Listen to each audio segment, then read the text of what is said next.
우리는 매일같이 수많은 문들을 열고 드나들며 삽니다.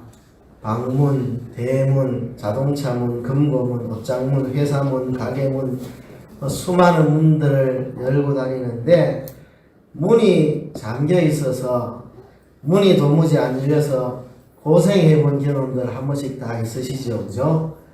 닫혀가지고 열리지 않는 문 굉장히 답답하고 답답합니다. 그런데 그런 문들은 안 열려도 뭐 기다리면 되고 조금 늦으면 되고 조금 불편하면 되고 정 안 되면 망치로 두들겨 깨든지 저도 뭐 별거 다 해봤습니다. 급하면 망치로 때려가 문을 깨서 열어본 적도 있고 과도 가지고 칼로 찔러가 열어본 적도 있고 옛날에 맞는 키가 하나 있어가지고 맞는 키로 열어본 적도 있고 뭐 별별 방법을 다 동원해가 열어본 적이 있습니다.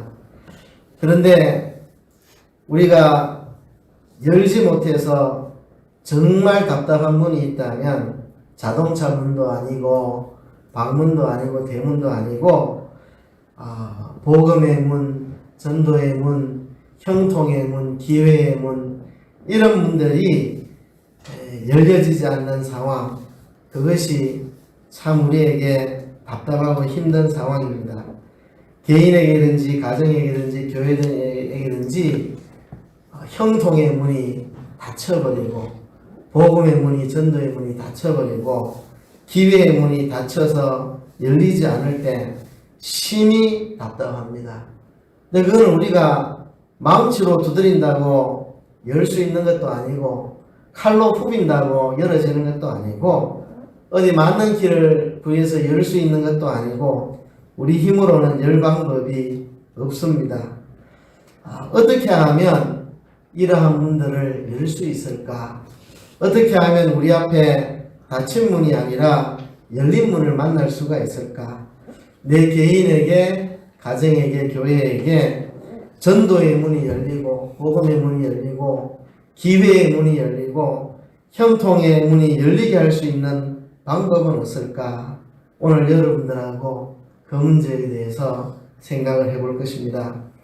요한계시록 3장 7절로 13절에 빌라델비아 교회에게 주신 주님의 말씀이 그 해답을 우리에게 제시하고 있습니다. 해답은 간단합니다. 문의 종류는 많은데요. 수많은 문들을 열고 가야 되는데 모든 문을 열 수 있는 방법은 딱 한 가지입니다. 모든 문을 다 여실 수 있는 모든 문의 열쇠를 가지신 예수님께서 열어주시면 됩니다. 간단합니다.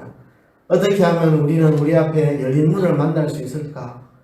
답은 간단합니다. 모든 문을 여실 수 있는 그 열쇠를 가지신 만능 열쇠를 가지신 예수님이 우리 앞에 문을 열어주시고 우리 앞에 열린 문을 두시면 해결이 됩니다. 우리 스스로는 문을 열지 못합니다. 전도의 문도 우리가 열 수가 없고 복음의 문, 기회의 문, 형통의 문 우리 힘 가지고 스스로 열 수 있는 방법은 아무것도 없습니다. 주님께서 열어주셔야 됩니다. 그럼 주님은 어떤 사람에게 열린 문을 주시는가? 어떤 사람 앞에 닫힌 문을 놓으시고 어떤 사람 앞에 열린 문을 놓으시는가? 오늘 본문은 그렇게 말합니다. 빌라델비아 교회에게 네가 적은 능력을 가지고도 내 말을 지키며 내 이름을 배반치 아니하였다. 그러므로 내가 열린 문을 네 앞에 두겠다 말씀하셨습니다. 그러니까 답은 간단합니다. 적은 능력을 가지고 주의 말씀을 지키며 주의 이름을 배반치 아니하는 자에게 예수님은 열린 문을 그 앞에 두시겠다 약속을 하셨기 때문에 그렇게 하면 됩니다.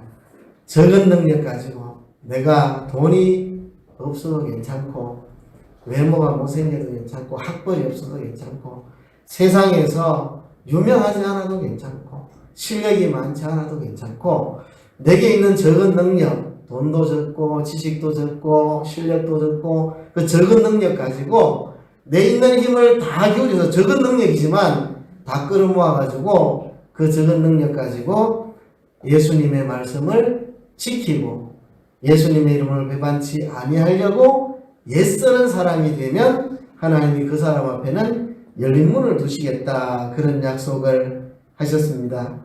오늘 이 빌라델비아 교회에 나타나신 예수님은 거룩하고 진실하사 다윗의 열쇠를 가지신 이로 나타나셨습니다. 거룩하고 진실하신 분, 다윗의 열쇠를 가지신 분. 왜 이렇게 나타나셨느냐 하면 빌라델비아 교회가 거룩하지 않고 진실하지 않아서 책망하려고 이렇게 나타난 게 아니고, 거룩하고 진실하게 살아가는 빌라델비아 교회를 칭찬하고 위로하고 격려하기 위해서 거룩하고 진실하사 다윗의 열쇠를 가지신 예수님이 빌라델비아 교회의 사자에게 나타나신 겁니다.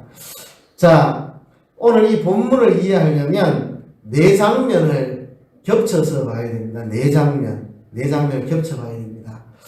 이 네 시대라고 말할 수 있는 네 시대, 이 네 시대에 있었던 일들을 겹쳐 봐야 되는데요. 첫 장면은 다윗입니다. 다윗.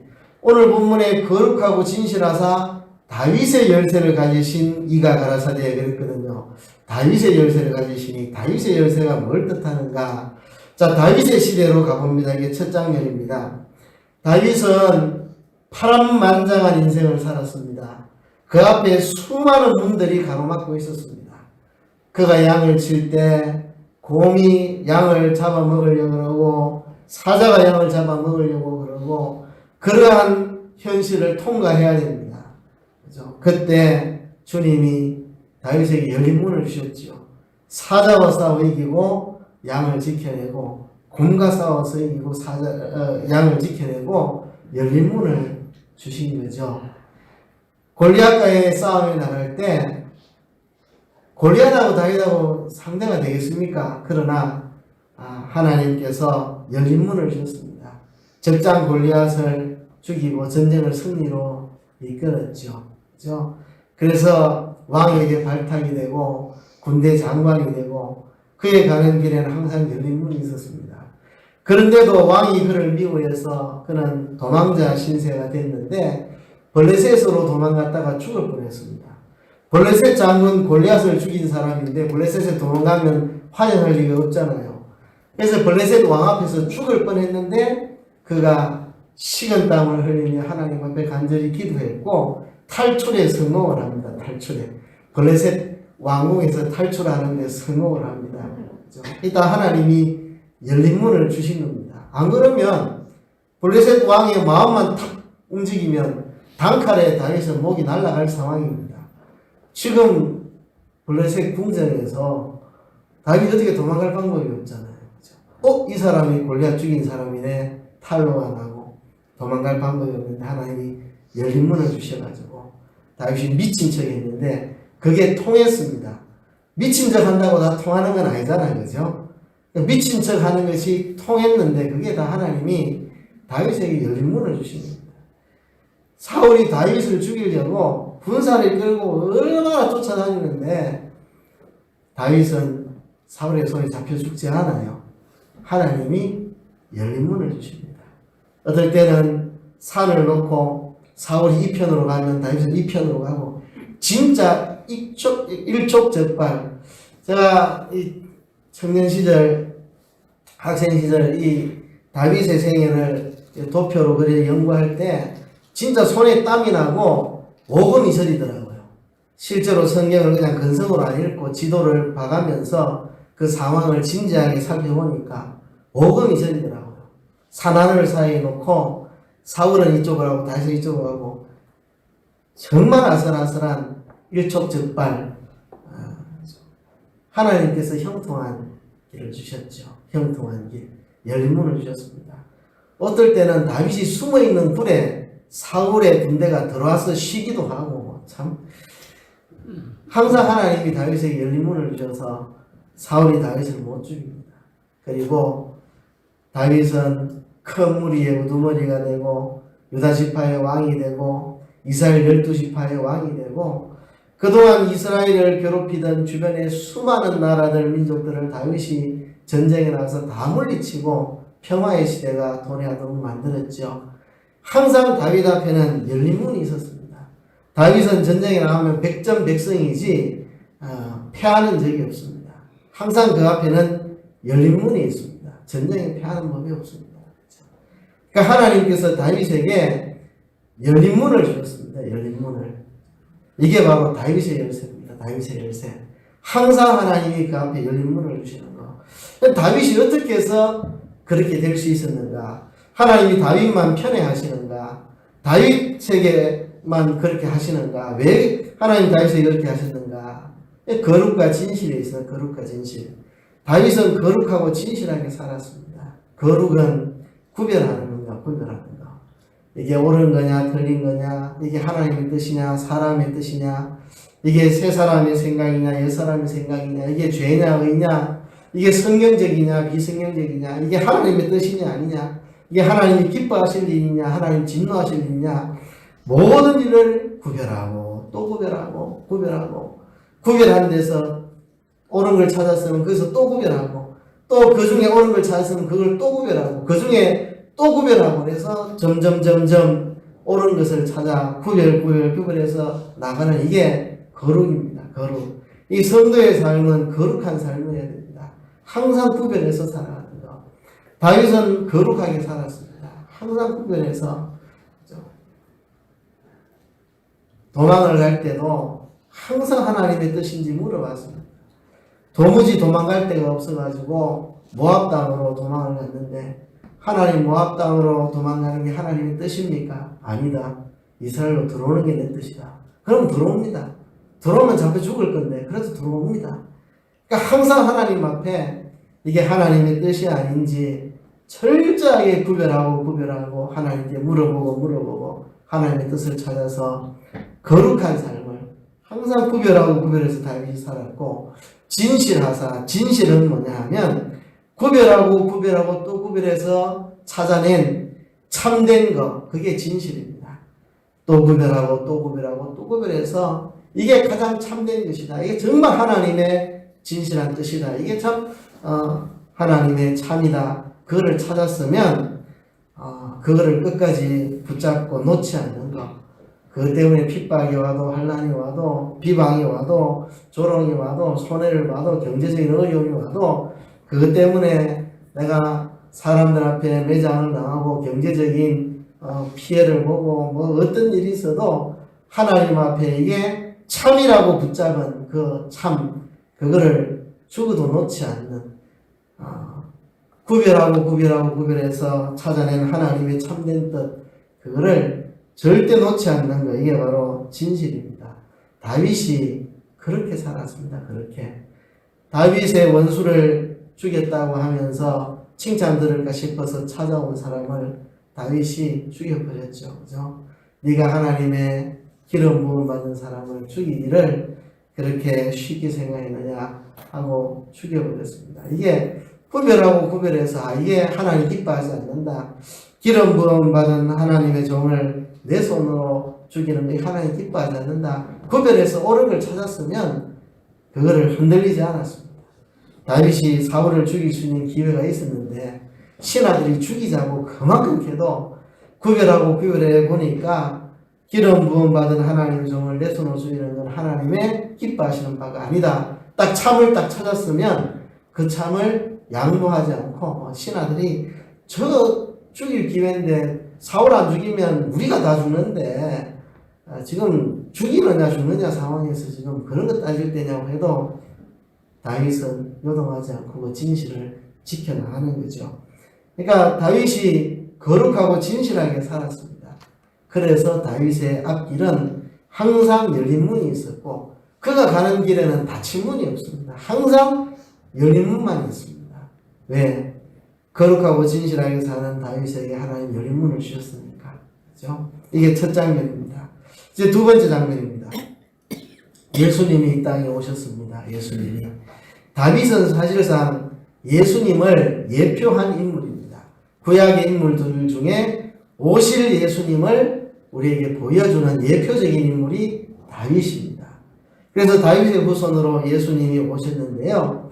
예수님이 이 땅에서 그야말로 거룩하고 진실하게 사셨습니다. 거룩하고 진실하게. 그렇죠? 예수님은 아버지의 뜻대로 살아가는 거. 그렇죠? 아버지의 뜻대로 행하는 거. 아버지께서 하라고 한 일만 나는 한다. 아버지의 말씀은 영생이다. 그래서 매사에 구별해서 아버지께서 가라는 곳에 가고 하라는 일을 하고 항상 구별해서 무리 중에서 복음을 전하다가도 또 무리를 등 뒤로 하고 홀로 기도하러 올라가시고 항상 예수님은 구별해서 거룩하신 하나님의 뜻만을 이루어드리고 그렇게 살았죠. 거룩하고 진실하게 사신 분. 사실은 예수님이 거룩하고 진실하신 분이고 다윗은 그 예수님을 닮은 예수님의 예표 정도 되는 인물입니다. 그 원본은 예수님입니다. 거룩하고 진실. 그래서 예수님의 앞길은 형통이었습니다. 고난이 왔는데요. 그래 형통이라는 것은 고난이 없는 것을 형통이라 하지 않습니다. 요셉이 가는 길은 다 형통했다고 성경이 여호와께서 요셉과 함께 하심으로 요셉이 형통했다. 근데 요셉이 얼마나 고생 많이 했는데, 그죠? 형통이라는 것은 고생과 어려움, 환난이 없는 게 형통이 아닙니다. 고생 가운데서도 하나님이 그와 함께 하셔서 하나님이 이루고자 하는 뜻을 그를 통해서 다 이루어 나가시는 그게 형통이죠. 요셉도 노예로도 팔려가고 감옥에도 가고 누명도 쓰고 배신도 당하고 얼마나 시련이 많았지만 그 속에서 형통한 거죠. 노예로 팔려가면 거기서 가정 총무가 되고 누명 쓰고 감옥에 가면 감옥 속에서 총무가 되고 거기서 배신을 당했지만 결국 그것을 인해서 국무총리가 되고, 그렇죠? 요셉은 고난이 많았지만 그 속에서 형통한 삶을 살았고, 다윗도 고난이 많았지만 다윗은 정말 파란만장한 고난 속에서 살았는데 그 속에서 형통했고, 예수님은 십자가에 죽으시고 부활하시는 그런 순환을 당하셨죠. 공생의 기간 동안에도 수많은 순환을 당하셨죠. 그러나 예수님의 길은 형통한 길이었습니다. 예수님이 뜻하고 계획하신 대로 아버지께서 명하신 대로 십자가의 승리로 택한 백성들의 죄 문제를 다 해결하고 구원의 문을 열어 제치는 예수님이 승리로 그것을 통과했죠. 예수님도 열린 문으로 통과하셨습니다. 이제 세 번째 장면입니다. 이제 예수님 부활 승천 후에 12사도들이 나가서 복음을 전하고 예루살렘 교회가 설립되고 그 복음이 이제는 온 유대와 사마리아를 지나 땅끝을 향하여 복음이 전파돼서 바울의 3차 선교여행 때 소아시아 지방에 복음이 널리 전파됐는데 아마 그때에 빌라델비아 교회도 개척이 되었을 것입니다. 이 빌라델비아 교회가 그렇게 대단한 교회가 아닙니다. 오늘 본문에 보면 적은 능력을 가지고 이렇게 적은 능력을, 그러니까 다른 교회들처럼 그렇게 대단하지 않습니다. 도시 자체도 빌라델비아라는 도시가 그렇게 대단한 도시도 아니고 다른 교회들처럼 사업이나 행위나 이런 게 대단하다고 칭찬한 것도 없고 그저 언급된 거는 적은 능력. 그러니까 이 빌라델비아는 도시 자체도 큰 도시가 아니고 그 교회 자체도 그렇게 내세울 만한 인물이 있거나 그런 돈이 있거나 무슨 힘이 있거나 재주가 있거나 이런 교회가 아닌 보잘것없는 그런 조그만 교회입니다. 근데 이 빌라델비아 교회가 지금 처한 상황은요, 이 빌라델비아라는 도시는 관문도시입니다. 관문도시. 야만인에게로 가는 관문도시. 그리스 제국이 야만인들에게 그리스를 가르치고 그리스 문화를 전파하기 위해서 사용한 도시가 이 빌라델비아입니다. 그러니까 빌라델비아는 탁월한 문화를 누렸던 이 그리스 제국이 야만족들에게 그리스 문화와 언어를 가르치기 위한 관문도시로 세워진 도시거든요. 바로 그곳에 그리스 문화를 야만인에게 전파했지만 바로 그곳에 보잘것없는 조그만 교회 빌라델비아 교회가 있어가지고 빌라델비아 교회는 그곳에서 복음을 전하는 곳이 복음을. 그래서 야만인들에게 그리스 문화를 전하는 관문도시 빌라델비아에서 빌라델비아 교회는 그리스 문화가 아니라 예수 그리스도의 복음을 이제 야만인들에게, 이방인들에게 전해야 되는 그런 사명을 가지고 있는 교회죠. 근데 힘도 없고 능력도 없고 가진 것도 없고 유명세도 없고 실력도 없고 어떻게 이 전도의 문을 열고 복음의 문을 열고 이 기회의 문을 열고 이렇게 나갈 수 있을까? 바로 작은 능력을 가지고, 적은 능력을 가지고도 주의 명령을 지키고 그 이름을 배반치 아니한 이것 때문에 하나님께서 내가 네 앞에 열린 문을 둔다, 내가 너에게 열린 문을 둔다, 그렇게 말씀을 하신 겁니다. 다윗이 갔던 그 걸음, 사실 그것은 예수님이 가신 걸음을 예표하는 걸음인데 바로 그 걸음을 뒤따라간 교회가 바로 이 빌라델비아 교회라는 거죠. 그래서 뭐 규모가 큰 것도 아니고 숫자가 많은 것도 아니고 돈이 많은 것도 아니고 유명한 사람이 많은 것도 아닌데 그 보잘것없는 적은 능력 가지고 단 한 가지, 예수님의 말씀을 순종하려고, 그렇죠? 서로 사랑하라, 그 계명 지키려고, 그 계명 안 어기려고, 그 계명 안 어기려고, 복음을 전하라, 그 계명 안 어기려고, 전도하라, 그 계명 안 어기려고, 작은 능력이지만 주님이 주신 이 계명을 지키려고 있는 힘을 다 기울인 교회, 그렇죠? 그리고 그 적은 능력 가지고 예수님의 이름을 절대로 배반하는 일이 없는 교회, 바로 빌라델비아 교회입니다. 그 적은 능력 가지고 주의 계명을 지키려고. 손장환 목사님, 순교자 손장환 목사님, 키가 조그마하고 몸이 빼빼하고 체구가 작았다고 그러죠. 그런데 왜 자기 두 아들을 죽인 원수를 양아들로 삼았느냐? 그 전기를 읽어보고 하면 예수님이 사랑하라 했는데, 또 원수를 사랑하라 했는데 내가 그 계명을 어길 수가 없다. 그 계명을 지켜야 된다. 그래서 누구든 자기 두 아들을 죽인 사람을 자기 아들로 삼아서 데리고 산다는 게 쉽겠습니까? 그렇지만 원수를 사랑하라는 예수님의 계명을 내가 어길 수가 없다. 그래가지고 그렇게 했다고 이게 나오더라고요. 그러니까 적은 능력 가지고 주의 계명을 지키려고 애쓰는 겁니다. 애쓰는 거죠. 내가 주의를 지켜보겠다고, 적은 능력이지만 주의를 지켜보겠다고. 지난번에 우리 청년부 교단연합 수련회 할 때 어떤 장로님 한 분을 강사로 초대를 했는데 이분이 주일 성수에 대한 간증을 하시대요. 그래서 취직해가지고 하는데 공휴일 날은 다 주일이 아닌 공휴일 있잖아요. 뭐 3일절이나 이런 데는 본인이 혼자 출근해가 일하고 대신에 주일날 내 교회 가게 해주세요. 힘든 일, 하기 싫은 일, 남들 출근하기 싫은 공휴일 내가 다 할게요. 그렇지만 주일만은 지키게 해주세요. 그래서 주일의 자유를 얻었다고. 그러니까 작은 능력이지만 말단 사원이 뭔 힘이 있습니까? 사장이라고 되면 우리 회사는 주일날 쉰다. 아무도 출근하지 마라. 뭐 이렇게 하고 당신은 내 주일날 빼줄게요. 나오지 마세요. 사장이 되면 할 수 있지만 이 말단 사원이 적은 능력, 자기가 할 수 있는 일이라고는 내가 주일 아닌 공휴일날 내가 대신 근무 서줄게요. 자기가 할 수 있는 건 그거밖에 없어요. 그리고 기도하는 거. 그래서 기도하는 거. 그러니까 작은 능력 가지고 주의 계명을 지켜보겠다고 달라드는 거죠. 그랬더니 하나님이 열린 문을 주셔가지고 자기는 주일 성수하는데 자유를 얻고 그래갖고 뭐 나중에는 사장이 되고 뭐 전 세계 뭐 100몇십 국을 다니면서 영업을 하고 자기가 뭐 교수도 되고 하여튼 형통했다고.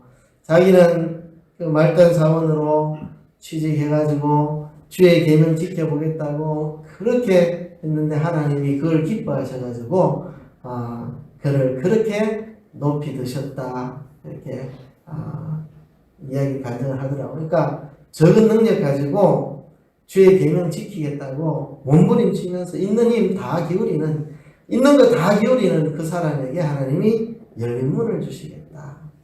자기가 전도를 하려고 하는데 뭐 전도할 말주변도 별로 없고 뭐 어떻게 사람을 상대하는지 잘 모르겠지만 하여튼 자기 적은 능력을 다 기울여서 전도한다고 달려들면 전도의 문이 열리도록 해주겠다. 그죠? 교회가 사회에 뿌리를 내리고 성장해 가는데 내 있는 힘 가지고 뭐 할 수 있는 것도 없지만 그 있는 힘 전부를 기울여서 주의 명령을 따라 교회를 세우려고 본문이 칠 때 하나님이 열린 문을 주셔서 교회가 살아갈 수 있도록 해주실 거고, 그러니까 작은 능력을 가지고 있는 힘을 다 기울이는 겁니다. 거룩하고 진실하게 거룩.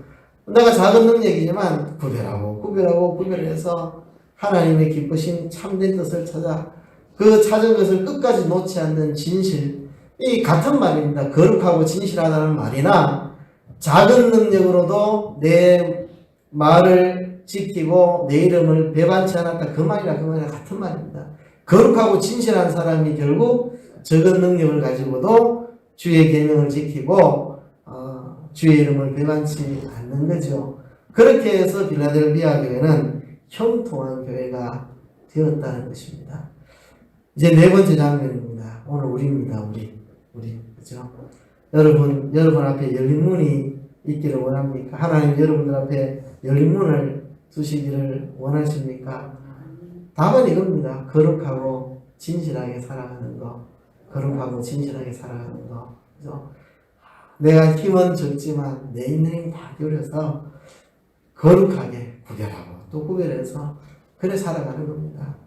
여러분 통 크게 뭐 대충 뭐 이런들 어떠하리 저런들 어떠하리 만수산 드렁치기 얽혀진들 어떠하리 이같이 얽혀서 한평생 살아보세 그래 사는 게 신앙생활 아닙니다. 신앙생활은 눈 떠서 눈 감는 그 시간까지 구별하고 내가 이 말을 해서 되나 안 되나, 이 말이 하나님 기뻐하시는 말인가 아닌가 구별하고 또 하나님 기뻐하시는 말을 했으면 그 다음에 내가 어떻게 하든지 또 구별하고 그렇게 구별해서 하나님의 참을 찾아서 그 참을 놓지 않고 끝까지 붙드는 그게 거룩과 진실이죠.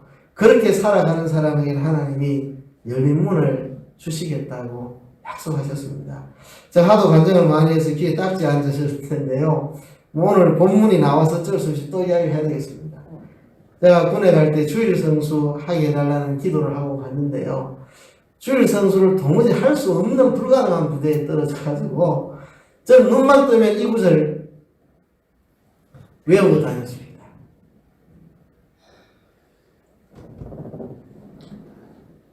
이 계시록 3장 7절부터 빌라델비아 교회 사장의 편지하기를 거룩하고 진실하사 다윗의 열쇠를 가지시니 곧 열면 닫을 리가 없고 닫으면 열 리가 없는 그이가 가라사대 내가 네 앞에 열린 문을 두노니 아무도 너희 닫을 사람이 없으리라. 이거 맨날 외우면서 하나님 열린 문을 주십시오. 대신에 내가 거룩하고 진실하게 살겠습니다. 내가 이 생활 진짜 거룩하고 진실하게 구별해서 진짜 틀 것만한 거 하나라도 또 구별해서 이거를 내가 기독교인으로 해야 될 일인가 하지 말아야 될까, 이 하나님 뜻인가 아닌가, 내가 어떻게 하는 게 하나님 기뻐하시는 일인가, 하여튼 눈만 뜨면 거룩 구별하고, 그래서 이게 옳다 싶으면 때려 죽인다 해도 나는 이거는 양보 안 합니다. 이렇게 진실, 거룩과 진실, 맨날 거룩과 진실, 하나님 나 거룩하고 진실한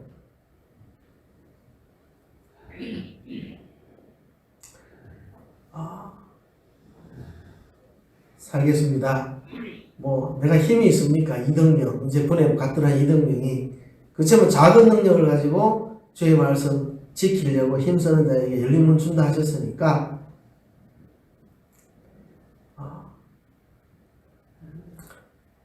그렇게 해주십시오. 늘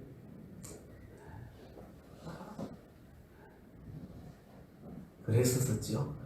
그러니까 오늘 우리들 거룩과 진실로 살아가면 하나님 반드시 우리 앞에 열린 문을 주실 겁니다. 자, 본문의 말씀을 이제 정리하고 말씀을 맺을 겁니다. 자, 우리가 열린 문을 받으려면 오늘 본문에 네 가지를 해야 됩니다. 네 가지. 결국은 한 가지인데 좀 자세히 설명하면 네 가지입니다. 첫째는 거룩하고 진실, 거룩과 진실을 가져야 됩니다. 두 번째는 적은 능력을 가지고도 주님의 말씀을 지키고 주님의 이름을 배반치 아니하려고 애써야 됩니다. 세 번째는 10절에 보면 인내의 말씀, 인내의 말씀. 끝까지 인내해야 됩니다. 거룩과 진실을 끝까지 놓으면 안 됩니다. 적은 능력 갖고 주님 말씀을 지키려고 애쓰는데 중도 포기하지 말고 끝까지 가요. 끝까지. 이게 어려운 겁니다. 이게 어려운 거. 인내. 거룩에 대해서 끝까지 인내하고 진실에 대해서 끝까지 인내하고 끝까지 참을 놓지 않아야 되고 적은 능력 가지고 주님의 이름을 배반치 않고 주의 말을 지키는 이것도 끝까지 인내를 하고 그리고 마지막에 한 가지 더 11절에 보면 내가 속히 이 말이니 네가 가진 것을 굳게 잡아. 이게 굳게 잡아. 끝까지 굳게 잡아야 돼요. 끝까지 굳게 잡아야 되죠. 네 가지 하겠습니다. 첫째는 거룩과 진실을 가져야 되고 두 번째는 적은 능력 가지고도 주의 말씀을 지키고 주의 이름을 배반치 아니해야 되고 세 번째 이거를 인내해야 되고 그리고 네 번째 이거를 견고히 붙잡고 결국 한 가지 이야기입니다. 한 가지인데 네 가지로 이야기한 겁니다. 그러면 내가 열린 문을 주겠다. 이것도 열린 문이 어떤 건지 그 구체적인 또 설명이 나옵니다. 다 같은 건데 여러 가지로 표현이 되어 있습니다. 첫째는 네가 이렇게 네 가지로 살면 첫째 내가 열린 문을 네 앞에 둘 텐데 너희 닫을 사람이 없으리라. 예수님이 우리한테 열린 문을 두시면 누구도 그 문을 닫을 사람이 없습니다. 닫을 사람이 없어요. 열린 문을 주시겠다 그렇게 말했고 두 번째는 9절에 보면 보라 사단의 회 곧 자칭 유대인이라 하나 그렇지 않고 거짓말하는 자들 중에서 몇을 네게 주어 저희로 와서 네 발 앞에 절하게 하고 내가 너를 사랑하는 줄을 알게 하리라. 악인들로 내 앞에 굴복시켜서 하나님이 너를 사랑한다는 것을 확인시켜 주겠다. 그러니까 모든 세상 악인들을 다 내 앞에 굴복시키겠다는 게 아니고 이 사탄의 왜 자칭 유대인이나 하나 아닌 이 거짓된 자들 이 엉터리 거짓된 자들 이 자들 중에 몇을 네게 주어서 네 앞에 절하게 하리라. 그러니까 이거는 하나님의 표시입니다. 네가 잘하고 있다. 네가 가는 길이 옳은 길이다. 네가 가는 길이 바른 길이다. 내가 너를 응원한다. 내가 너를 사랑한다. 이 길을 계속 가라 하는 응원의 표시로 내가 너를 사랑한다는 표시로 그 악인의 몇 명을 네 앞에 굴복시켜서 내게 절하게 만들겠다. 이게 보여주겠다는 겁니다. 인내할 수 있도록 낙심하지 않도록 거룩과 진실을 적은 능력 가지고 주님 말씀 지키는 것을 끝까지 인내하고 굳게 잡을 수 있도록 우리가 연약하니까 증거를 하나님이 안 보여주면은 우리가 연약해가 중간에 포기하고 쓰러지니까 증거를 보여주겠다는 겁니다. 모든 악인들 다 내한테 굴복시키는 게 아니고 몇을 굴복시켜서 내가 정말 너와 함께하고 네가 옳은 길을 가고 있다는 내가 너를 사랑한다는 그 정표를 내가 보여주겠다. 네가 낙심하지 않도록 그렇게 이야기를 했습니다. 그리고 세 번째는 10절에 보면 네가 나의 인내의 말씀을 지켰은즉 내가 또한 너를 지켜 시험의 때를 면하게 하리니 이는 장차 온 세상에 임하여 땅에 가는 자들을 시험할 때라. 온 세상이 다 시험에 빠질 때 너만은 그 시험을 면하게 해주겠다. 이미 이 사람은 시험 통과된 사람인데 시험 칠 필요가 없는 사람입니다. 그렇잖아요. 그죠? 이미 거룩과 진실을 가지고 인내하며 살아가는 이 사람에게는 시험이 필요가 없습니다. 그러니까 모든 사람이 온 세상 사람들이 받는 그 시험을 너는 면하게 해주겠다. 시험의 때를 너는 면케 해주겠다. 그렇게 말씀을 했습니다. 그리고 네 번째는 11절에 보면 멸류관을 주겠다. 승리의 멸류관을 주겠다. 그리고 다섯 번째는 12절에 보면 성전 기둥이 되고 하나님의 이름과 하나님의 성 곧 하늘에서 내 하나님께로부터 내려오는 새 예루살렘의 이름과 나의 새 이름을 그의 위에 기록하리라.